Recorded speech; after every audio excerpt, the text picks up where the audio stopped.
introduction, so let me just kick off this section as soon as everyone is ready.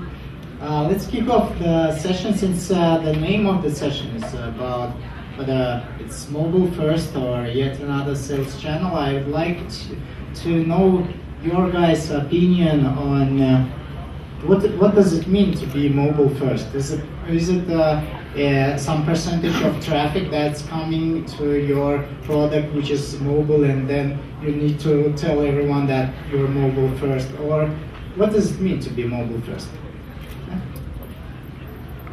Yeah. So for me, it's much more than just the traffic. Spotify started off as a desktop product, and we had to make pretty big mind shift in the company to become mobile first. We are mobile first today, but around like how we do product development, there was a culture in the company that would prioritize a desktop product before. We had to shift that completely. And today, of course, we have more than half of the traffic coming from mobile and such things, and that's one of the things. But really, the mind shift was the thing to develop features first on mobile rather than actually doing it on desktop. That's a bigger thing, I would say, than just having the traffic on mobile. Cool. Andy? Yeah, I definitely echo that. Is this on? Yeah, it is. Just make it closer. Okay. Yeah, can everyone hear me okay? Great. Yeah, I would definitely echo that. It's really a cultural shift that needs to happen in the company, particularly if you come from sort of a desktop or sort of a web-based background. SoundCloud definitely started off, on the web, and we released our first mobile app in I think 2011. There's been a sort of a cultural shift over that time within the company. I think it's still ongoing, quite frankly, to really focus on mobile and to put mobile like first in the way that we do things. And so we actually introduced a new rule lately, which is that we don't develop features anymore unless they're going to be released on mobile. So we're not developing any new web only features. And yeah, ideally we release them first on mobile too. Cool. Yeah. Okay, talking about ebook sales. LitRes has about 50% of revenue comes from mobile. So mobile is very important for us, and we should say that this 50% of users comes from App Store or Google Play, and they don't even know about website because they have an application that contains both ebook reader and ebook store. So they don't even need to go to the website. It's another audience. So it's very important for us as a new channel for user acquisition. And if we're talking about ebook readers, based on technology, we should say that for now the trends we have in mobile are very, very interesting. That ebook reader is not that popular right now as, for example, a smartphone with quite a large display, because it's also it's comfortable to read books from new smartphones with big displays. So that's why mobile is very important for us in the future, because I don't believe in e-ink readers. I believe in smartphones. Okay, cool. Right. Well, it's really difficult to add anything, guys, but I see that, as far as you can see, many people think that mobile first means that you need to launch your application first and then you need to launch your website. So that's not really true, because many companies and also our sales, they had a good chance to be mobile first because we launched our website in 2007, and it was quite difficult to launch, for example, iOS application in 2007. So that's it. I see. Talking about, you have mentioned some platforms so far, and I know that there are lots of discussions whether to release a mobile app on iOS first or Android, or even make an HTML5 cross-platform framework. So what are your thinkings? What do you think about that? Which platform to target first, and even what to take into account when we decide on this matter? Yeah, so of course at Spotify we want to be on all platforms, but from a I mean, we're not a super big company, even though we're about 1,000 employees now, so we're kind of big. But we still kind of select our efforts. So of course, iOS and Android are the main platforms for some mobile, but we also have Windows Phone app and Mac app and so on. But as a new developer today, you need to make a choice, probably.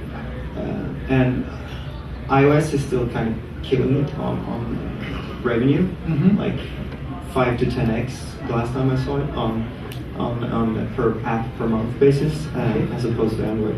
Whereas Android is killing it in volume. So I mean, we're kind of I think we're in an in-between state now. Like, developers tend to select iOS because of revenue first, I would say. But the mind share of developers goes to Android. Like 2/3, I think, of developer mind share is on Android right now, which is pretty cool. And also depends on region. I mean, if you're mainly in US, Western Europe, it's iPhone for sure. But if you're in APAC, LATAM, Eastern Europe, then Android is a strong candidate for your first app, I would say. Yeah, thanks. So I think it really depends on the application, on the product, and on the category. Because as far as I know, for example, the navigation category is much stronger on Android than on iOS. And so it really depends on the product. Because for us in our sales, iOS is much bigger in terms of volume, in terms of money, in terms of everything. We have Aynur joining us right now. So thank you. So it depends on category, and for us, for you, I mean, for travel apps, I'm For us, totally yes, for travel us. apps as well. Yeah. So what are the considerations? iPhone, Android. iPhone for sure. iPhone. Yes, sure.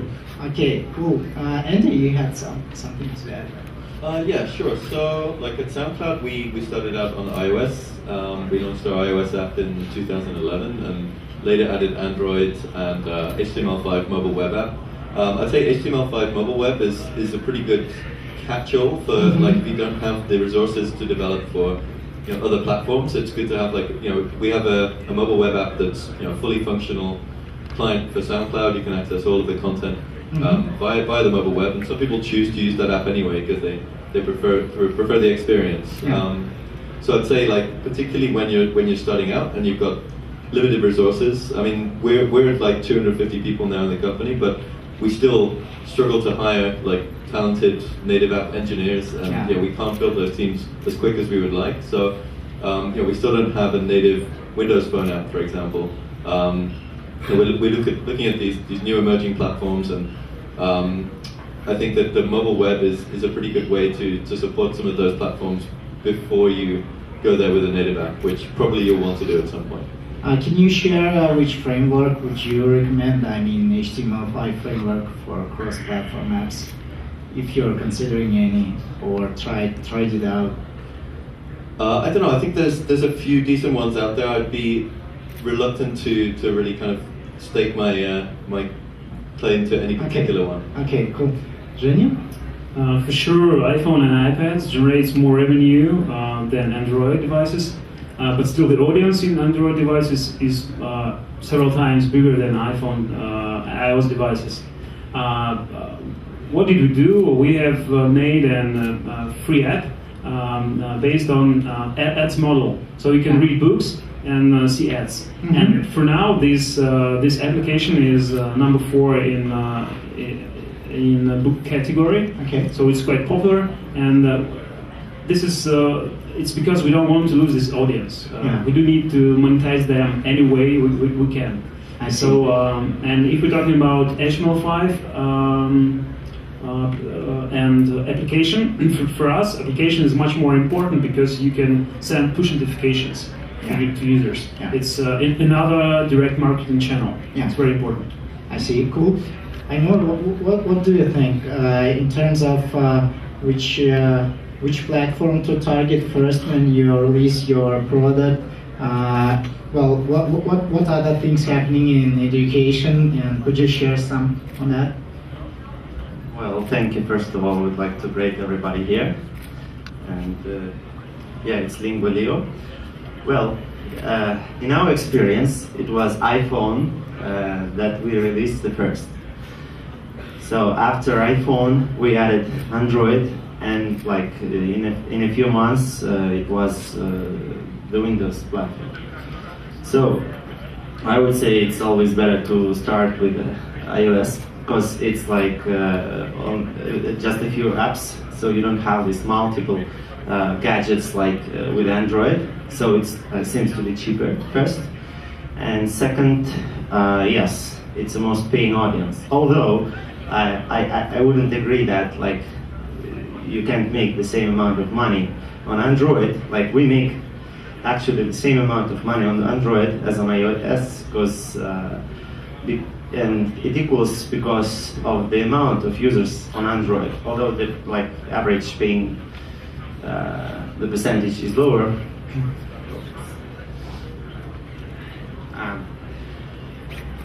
When it comes to what's going on in education and in mobile, from our experience, I would say that people love multi-platform experience, and that's what we provide. We got a great web application, and it was the first application that we actually released to the audience for language learners here in Russia.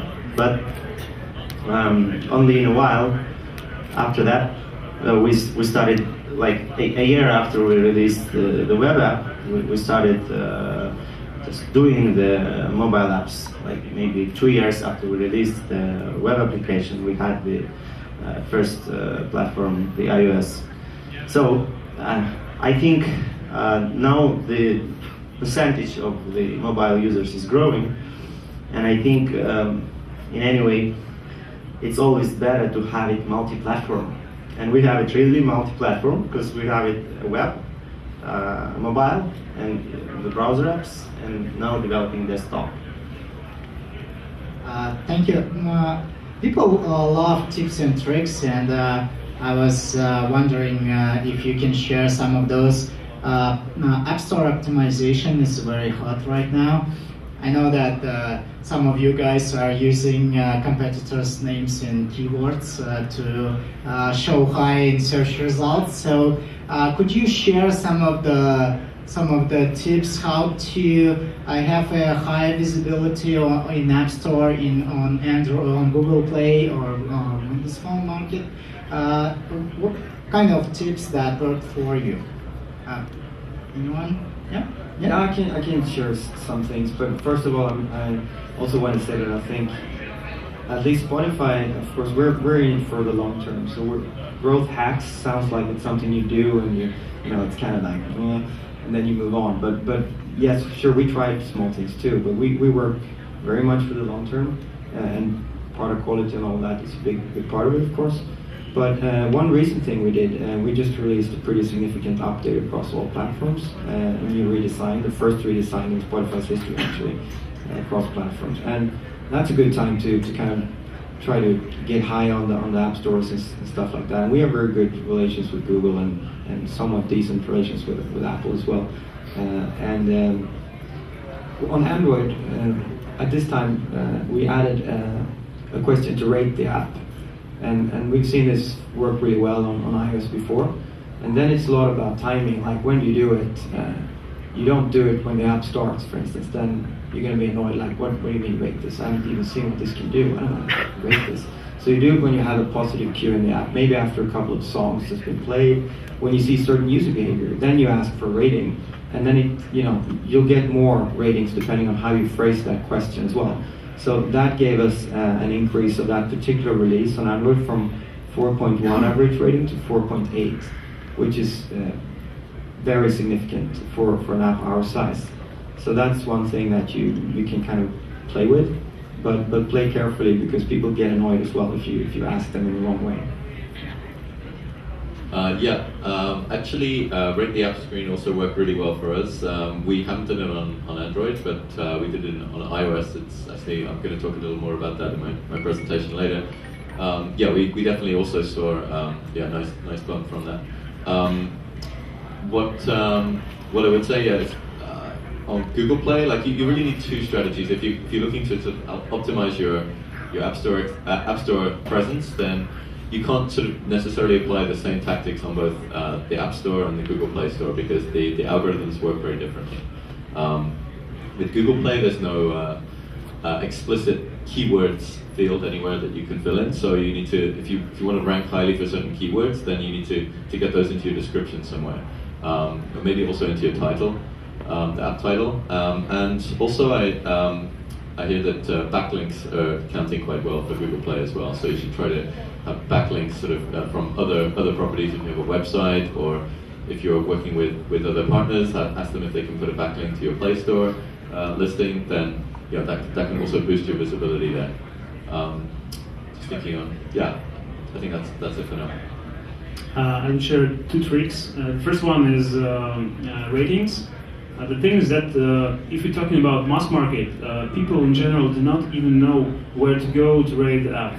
The thing is that what you can do to have only good marks, good ratings in App Store. Just very simple thing. When you ask, take a look at how it is made in Facebook application. It asks you to rate the app. If you rate it 4 or 5, you can go to App Store. If you rate it 1 or 3, they advise you to share your pain with technical support. And the technical support will help them, and then maybe will ask to share the good experience to the App Store. So this is the quite good way to raise up your ratings. It's a good trick. It's not even a trick. It's a good thing when you users usually rate your app and write questions. How can I do this? And you can't answer in the App Store. The second trick was it's a marketing trick we've made in late 2012 in Facebook ads. So when Facebook launched mobile ads, they had very simple rules. You can just download your picture and no stricts. And we made a picture with big letters, read books, 70,000 books, just right in brain. It worked very well. It was 5% CTR.